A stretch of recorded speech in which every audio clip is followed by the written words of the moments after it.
ఆంధ్రప్రదేశ్లో జరుగుతున్న దాడులు, దౌర్జన్యాలు, విధ్వంసాలు, నేరాలు, హత్యలు, అత్యాచారాల గురించి ఒక విలేకరి అడిగిన ప్రశ్నకు సమాధానంగా ఆంధ్రప్రదేశ్ హోంమంత్రి గారు, నేను లాఠీ పట్టుకుని రోడ్లపై తిరగాల, నేను తుపాకీ పట్టుకుని రోడ్లపై తిరగాల అంటూ బాధ్యతారహితంగా సమాధానం చెప్పారు.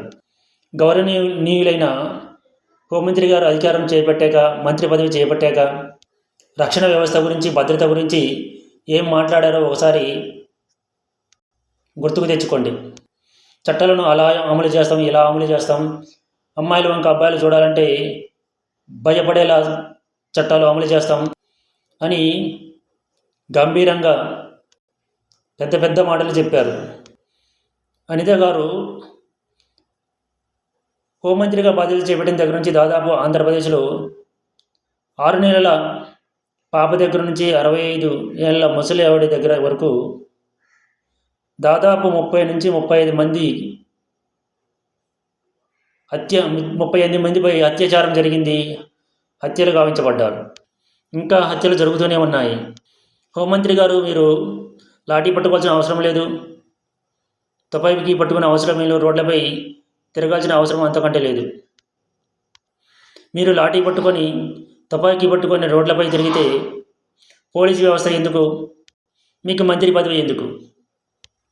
పోలీసు వ్యవస్థని వారి ఉద్యోగాలు వారిని చేసుకొనివ్వండి, వారి విధులను వారు నిర్వర్తించుకొనివ్వండి.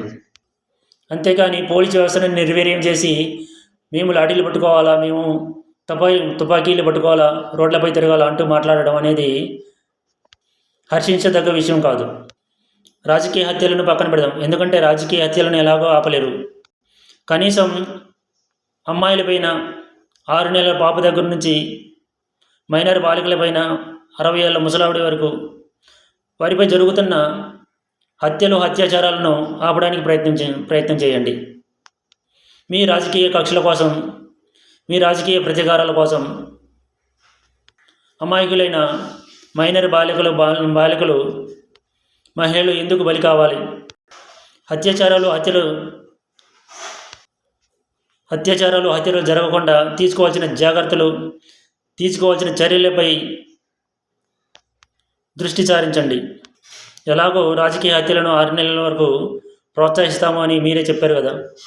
కాబట్టి మహిళల విషయంలోనైనా వారికైనా రక్షణ కల్పించండి.